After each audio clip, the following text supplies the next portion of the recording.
మహాశివరాత్రి పర్వదినాన్ని పురస్కరించుకొని నాగార్జున సాగర్ జలాశయం మధ్యలో సింహపురి కొండపై వెలిసిన ఏలేశ్వరి స్వామి ఆలయానికి వేలాది మంది భక్తులు తరలివెళ్లారు. శ్రీశైల పుణ్యక్షేత్రానికి ఈశాన ద్వారంగా మహోన్నత దేవాలయంగా ప్రసిద్ధి చెందిన ఏలేశ్వర స్వామి ఆలయంలో 2 తెలుగు రాష్ట్రాల భక్తులు ప్రత్యేక పూజలు నిర్వహించారు.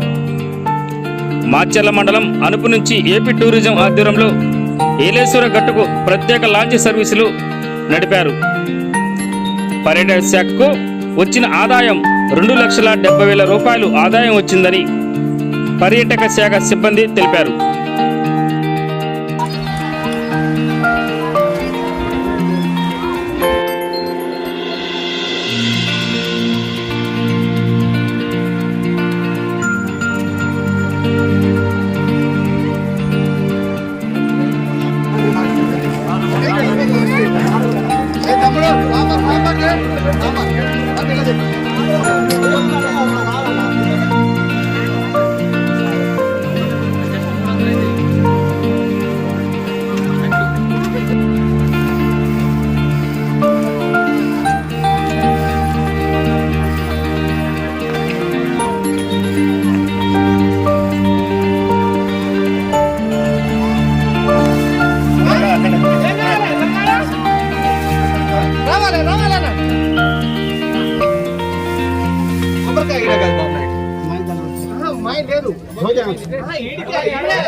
చంద్రవంక చిన్నరామస్వామి అల్లేగట్టి దేవస్థాన ట్రస్ట్ వ్యవస్థాపకులుగా ఇక్కడ పనిచేస్తూ ఉన్నారు. గత 25 సంవత్సరాల నుండి ఈ కొండ మరి 42 సంవత్సరాలు ధూపదీప నైవేద్యాలకు నోచుకోలేదు. తిరిగి మళ్ళా 25 సంవత్సరం జాతర మరి ఉత్సవాలు జరపడానికి అప్పట్లో 101 గుడి, 101 శిల, 1000 కవములు ఈ క్షేత్రంలో ఉండేవి.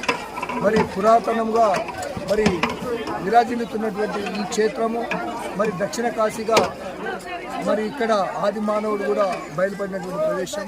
మరి ఈ క్షేత్రం యొక్క విశిష్టత ఏంటంటే సంతానం లేని వారు మరి కృష్ణానదిలో స్నానం చేసి నీళ్ళు నోటిలో పట్టుకొని బండపై ఉండినచో ఎన్ని నూనెలు పోస్తే అంతమంది సంతానం పుడతారని యొక్క భక్తుల నమ్మకం. అందుకే ఈ క్షేత్రము మరి ఖచ్చితంగా సంతాన మల్లికార్జునుడు విరాజిల్లుతున్నాడు. మరి ఇక్కడికి వచ్చిన వాళ్ళకి ఖచ్చితంగా సంతానము జరుగుతున్నది కాబట్టి మరి ఇంత వేల సంఖ్యలో కూడా ఇక్కడ పబ్లిక్ భక్తులు వస్తున్నారంటే మరి అటువంటి విశిష్టత కలిగినటువంటి క్షేత్రము, 30 దేవతలు పాదం మోపినటువంటి క్షేత్రములో మేము కూడా పాదం మోపి వాళ్ళ యొక్క దున్నితోని మా యొక్క పాప విమోచన జరుగుతుందని చెప్పేసి అటువంటి ఆతృతతో ఈ యొక్క భక్తులు ఇక్కడికి రావడం జరుగుతుంది. మరి ఇక్కడ మరి వసతులు కూడా భక్తులకు వచ్చినటువంటి ఎలాంటి ఇబ్బందులు లేకుండా నీళ్లు కానీ అన్నం కానీ మరి ఇక్కడ వచ్చినటువంటి భక్తులు నైటు కరెంటు కూడా జనరేటర్ పెట్టి ఇక్కడ ఏది వసతులు లేకపోయినప్పటికీ అన్ని వసతులు కూడా ఏర్పాటు చేస్తూ ఉన్నాము. మరి ఇక్కడ ఆంధ్ర టూరిజం కూడా ఇక్కడ నడుస్తుంది, తెలంగాణ టూరిజం నడుస్తుంది. మరి అందరి కూడా 2 రాష్ట్రాల యొక్క సహకారం తీసుకొని కూడా తెలంగాణ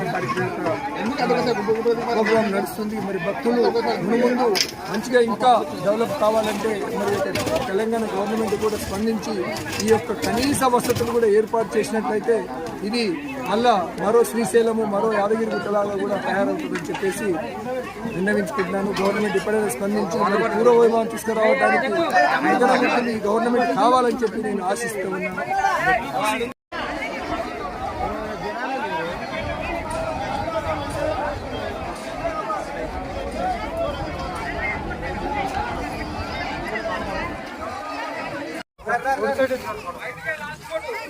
अरे बाबू पब्लिक చాలా ఉన్నారా